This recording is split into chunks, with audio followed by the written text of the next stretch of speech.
There's a strong sense of seasonality to what I do as a financial advisor. Obviously, there's tax prep season, which runs through, February, March, and potentially into April. I try not to do that with families I work with. And then there's what I call planning season, which is in the fall, the September and October months. And it's the time of the year where I sit down for our annual review with the families I work with. And I'm in close contact with the families I work with throughout the year.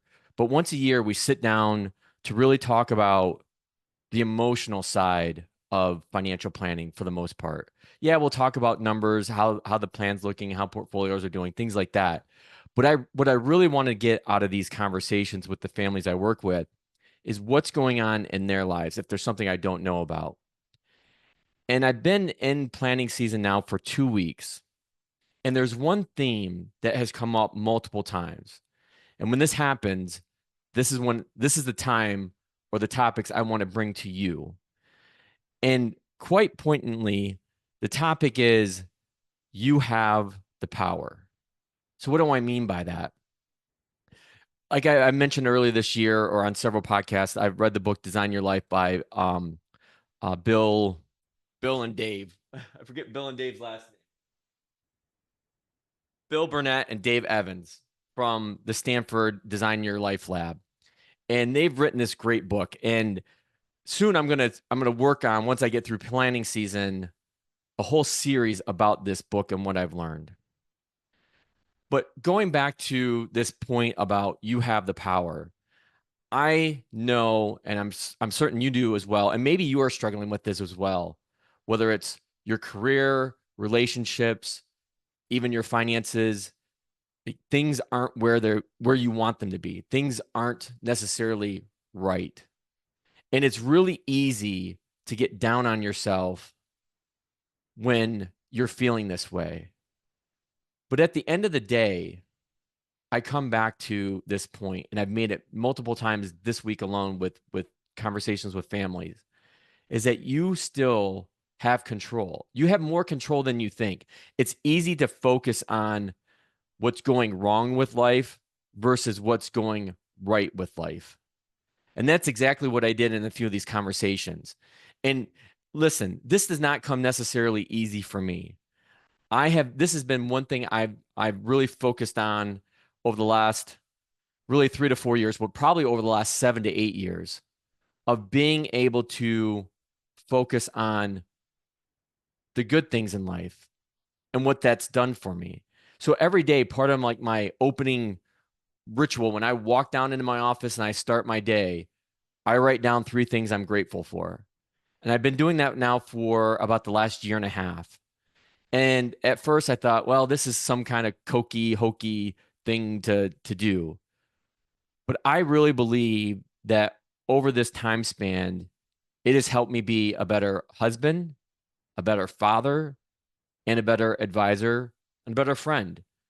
And I think that it allows me to offer a perspective that maybe most people aren't thinking about because they don't necessarily take the time to think about what's going on that's good because it's so easy to focus on what's bad.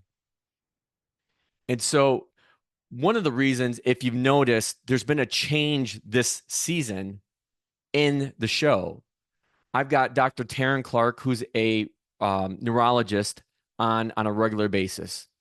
I have Dr. Jennifer Dragonet, a licensed therapist, on a regular basis. Why is that? Why would a quote unquote podcast about financial planner hosted by a financial advisor have a neurologist and a psychologist on once a month? Because it goes and addresses the heart of what I'm trying to talk about today, the point I'm trying to make about you have more control. So understanding how your brain functions, literally, physically, and how your emotions function, your emotional mindset, if you will. And that's really where I like to talk to these experts and bring real life case scenarios and questions that I'm seeing with the many families that I work with. And I work with people as young as, in their teens to people as old as in their early 80s that are in retirement and everybody in between. but it's really this focus on these very different life stages that people are in and what they want to get out of them. And I see so many people struggling. And I made this point to somebody earlier this week, is that the time to just survive, whether it's in a relationship or your job, career, and this person is in mid 40s, is over. Like we don't have the. It's not like you're in your 20s or 30s where the world is your oyster, if you will. Like you have this longer runway. It's not like that for, and this is where research backs this up, where the quote unquote midlife crisis occurs in mid 40s to early 50s. Well, I can actually kind of see that now that I'm now 48.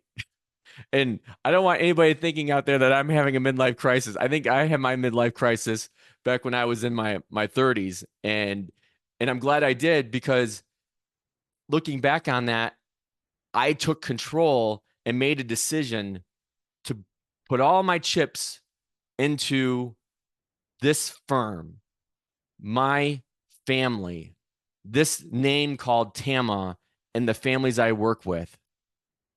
And so that's what I want people to take away from this point today, is that you have the power. You have the control. There's lots of episodes that you can go back to and listen to experts really fine tune this point, maybe better than I'm doing now. Dr. Jennifer Dragonet is one of them, but we've now recorded over 160 episodes now.